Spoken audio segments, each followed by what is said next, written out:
Assalamualaikum warahmatullahi wabarakatuh. Perkenalkan, nama saya Sari Ramadhani dengan NIM 18032080. Baiklah, pada pertemuan kali ini saya akan menjelaskan rencana proposal penelitian kecil dalam mata kuliah Fisiologi Cekaman Tumbuhan. Di sini saya mengangkat judul Pengaruh Cekaman Air terhadap Pertumbuhan Tanaman Terung atau Solanum melongena, di mana dengan dosen pengampung Ibu Dr. Violeta SSI MSI. Baiklah, pada PPT kali ini saya akan memaparkan beberapa subbab atau sub pembahasan. Yang pertama itu adalah latar belakang, kemudian rumusan masalah, batasan masalah, tujuan penelitian, hipotesis, dan manfaat penelitian. Pertama, kita akan memasuki latar belakang. Alasan saya memilih judul penelitian ini pertama itu ialah sebelumnya kita harus tahu terung itu sendiri adalah tumbuhan penghasil buah yang dijadikan sayur-sayuran, di mana terung ini berasal dari India dan Sri Lanka. Dan terung ini berkerabat dekat dengan tanaman kentang dan agak jauh kerabatnya dari tomat. Di mana terung ini adalah tumbuhan yang ditanam untuk dimakan buahnya dan diolah menjadi sayuran dan lauk pauk.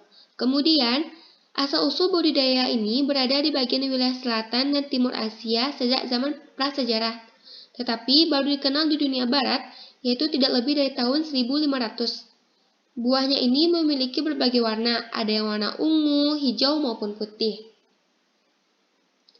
Daerah penyebaran terung pada mulanya terkonsentrasi pada beberapa wilayah, baik yang beriklim tropis maupun subtropis. Dan perkembangan budidaya terung ini paling pesat di Asia Tenggara, terutama salah satunya itu di Indonesia, di mana perkembangan budidaya ini terjadi suatu andalan pada daerah dataran rendah, di mana umumnya itu terpusat pada Pulau Sumatera dan Pulau Jawa. Nah, kemudian kita ketahui air merupakan salah satu substansi yang sangat penting bagi keberlangsungan hidup suatu tanaman, di mana pada dasarnya tumbuhan membutuhkan air untuk proses tumbuh dan berkembangnya tumbuhan tersebut, termasuk tanaman terung ini. Nah, di mana air ini memiliki peranan yang sangat penting dan sangat potensial dalam menentukan keberhasilan dan keberlangsungan hidup tanaman. Tak terlepas juga untuk tanaman terung, di mana air dibutuhkan oleh setiap tumbuhan itu berbeda-beda, dan respon yang ditimbulkan oleh tanaman saat kelebihan maupun kekurangan air pun juga berbeda-beda, tergantung dari spesies tanaman tersebut. Di mana berdasarkan penelitian yang telah dilakukan oleh Murningsih beserta kawan-kawan pada tahun 2015 telah mendapatkan bahwa adanya pengaruh cekaman kekeringan terhadap tanaman jagung. Kemudian di sini muncullah ide untuk meneliti apakah akan ada juga pengaruh cekaman kekeringan terhadap tanaman terung. Nah, selanjutnya kita masuk ke rumusan masalah.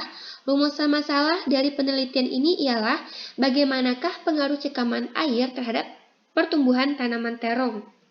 Kemudian, di sini karena pertumbuhan tanaman terung itu sangat bermacam-macam, di sini kita akan membatasi masalah yang akan kita amati. Yang pertama itu ialah jumlah penyiraman tanaman terung sendiri, kemudian dampak terhadap tumbuhan tanaman terung itu sendiri.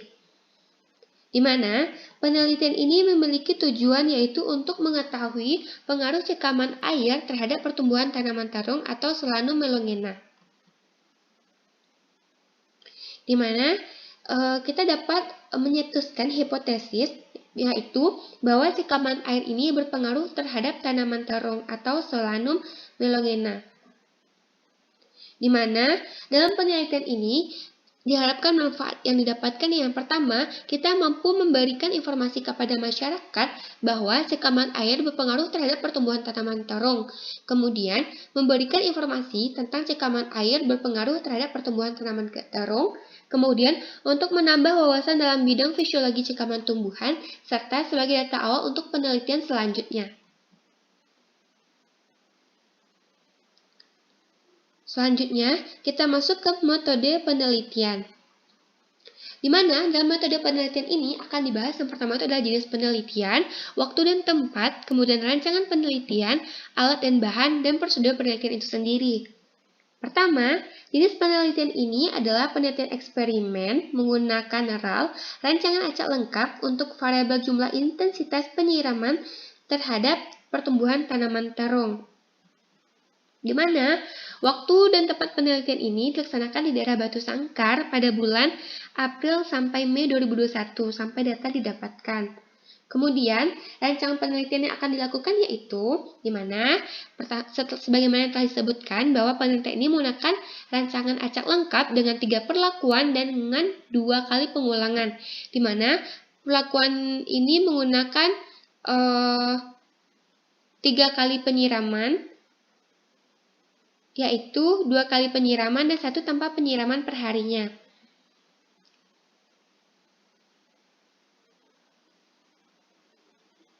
Di mana di sini kita akan menyediakan pengulangan di mana 1 pot itu ada yang tanpa disiram selama sekali, yang kemudian ada yang disiram 2 kali sehari, dan ada juga yang disiram 4 kali sehari. Kemudian nanti hasil atau pengaruhnya terhadap tumbuhan terung itu dapat kita lihat berdasarkan tinggi batang terung, jumlah daun, lebar daun, panjang daun, dan dapat kita hitung dalam waktu sekali seminggu. Di mana alat dan bahan yang kita gunakan itu sangat mudah didapatkan. Yang alat sendiri yaitu seperti polybag, sekop, pengaris, pena, label. Kemudian bahan yang digunakan itu ada bibit terung dengan umur yang sama, kemudian ada tanah kompos dan air. Nah, prosedur penelitiannya yaitu cukup sederhana.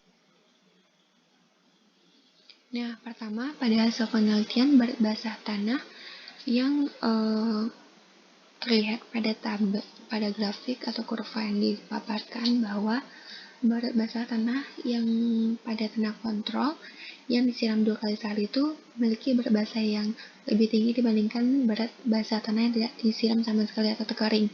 Hal ini dikarenakan jumlah air yang terdapat pada tanah kontrol tersebut lebih besar dibandingkan dari jumlah air yang terdapat pada tanah, sehingga mempengaruhi berat tanah yang kontrol atau disiram 2 kali sehari itu lebih besar dibandingkan yang tidak disiram sama sekali.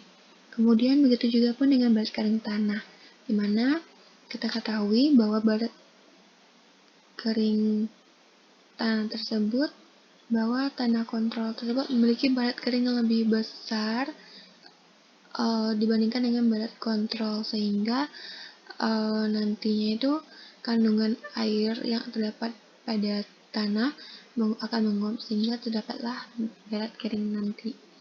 Kemudian untuk berat basah tanaman, di mana tanaman yang disiram 2 kali sehari atau tanaman kontrol itu memiliki berat basah yang lebih tinggi dibandingkan dengan berat basah tanaman yang tidak disiram sama sekali. Hal ini karena kandungan air yang terdapat pada tanaman yang disiram 2 kali sehari itu lebih besar karena tanamannya juga lebih subur dan tanamannya pun lebih dimana tanaman yang disiram 2 kali sehari tersebut lebih besar cepat pertumbuhannya karena ada air yang diberikan tersebut. Begitu juga dengan berat kering tanaman. Berat kering tanaman di tanaman kontrol yang disiram 2 kali sehari juga lebih besar dibandingkan dengan berat tanaman yang tidak disiram sama sekali. Hal ini sama penyebabnya dengan penjelasan sebelumnya. Kemudian berdasarkan hasil berat basah dan berat kering dapat kita ketahui berat kadar air dari tanah tersebut yang menggunakan rumus berat basah dikurang berat kering per berat basah dikali 100%, sehingga didapatkan bahwa kadar air tanah dari tanah kontrol yang disiram 2 kali sehari itu lebih tinggi dibandingkan pada kadar air tanah yang terdapat pada tanah yang tidak disiram sama sekali. Kemudian begitu juga dengan kadar air tanaman, bahwa kadar air tanaman itu dapat dari berat basah tanaman dikurang berat basah kering tanaman per berat basah dikali 100%, di mana didapatkan bahwa kadar air tanaman yang disiram 2 kali sehari itu lebih tinggi dibandingkan kadar air tanaman yang tidak disiram sama sekali. Hal ini karena tidak adanya pemasukan air yang didapatkan oleh tanaman yang disediakan pada tanaman kering. Begitu juga bahwa cekaman kekeringan tersebut juga berpengaruh terhadap panjang akar, di mana panjang akar tanaman yang tidak disiram air itu akan lebih pendek dibandingkan tanaman yang disiram air 2 kali sehari. Begitu juga dengan panjang tajuknya, bahwa tanaman yang disiram 2 kali sehari itu memiliki panjang tajuk yang lebih besar. Hal ini karena air tersebut membantu proses dalam sel-sel sehingga terjadi perbesaran sel sehingga terjadi perpanjangan tajuk. Begitu juga dengan tinggi tanaman, di bawah tanaman yang disiram air 2 kali sehari tersebut akan memiliki tinggi yang lebih tinggi dibandingkan tanaman kering. Hal ini karena tanaman kering itu akan terhambat pertumbuhannya karena selnya itu semakin mengerucut karena sel-sel tersebut tidak terisi oleh air, sehingga untuk menambah tanaman itu akan lebih lambat dibandingkan tanaman yang disiram dengan air. Kemudian begitu juga dengan panjang daun, di mana panjang dan lebar daun yang didapatkan bahwa yang disiram 2 kali sehari itu lebih besar. Hal ini karena air tersebut akan mengisi sel-sel dan membuat stomatanya itu membesar dan membuka, sehingga menyebabkan daun tersebut akan tumbuh semakin melebar dan panjang. Nah, pembahasannya adalah di mana kita ketahui respon tumbuhan terhadap sekaman pertumbuhan terhadap kekeringan itu dapat berupa terjadi pengaruh buruk pada tumbuhan tersebut, yaitu pada tumbuhan tarung, di mana hal ini dapat berpengaruh pada keberlangsungan hidup tanaman tersebut, juga terjadi pada tanaman tarung ini. Akibatnya, ada cekaman kekering adalah dimana dampak kekering ini pada tumbuhan tarung dapat berupa adanya dampak morfologi berupa seperti berpengaruh pada panjang akar, panjang tajuk daun, serta segala macamnya. Kemudian, respon tanaman terhadap kekeringan dapat berupa menjaga perubahan tingkah seluler dan molekuler seperti perubahan pada pertumbuhan tanaman, volume sel menjadi lebih kecil, penurunan luas daun menjadi tebal, adanya rambut pada daun, dan menjadi meningkatkan rasio akar tajuk, sensitivitas stomata, penurunan fotosintesis, perubahan metabolisme karbon dan nitrogen, perubahan produksi aktivitas enzim dan hormon, serta perubahan ekspresi. Nah, jadi dari penelitian yang dilakukan dapat disimpulkan bahwa cekaman kekeringan itu memiliki pengaruh nyata pada pertumbuhan tanaman tarung, seperti perubahan daun yang semakin layu, makin mengkarut, dan sebagainya. Mungkin hanya itu yang dapat saya sampaikan. Terima kasih atas segala perhatian. Assalamualaikum warahmatullahi wabarakatuh.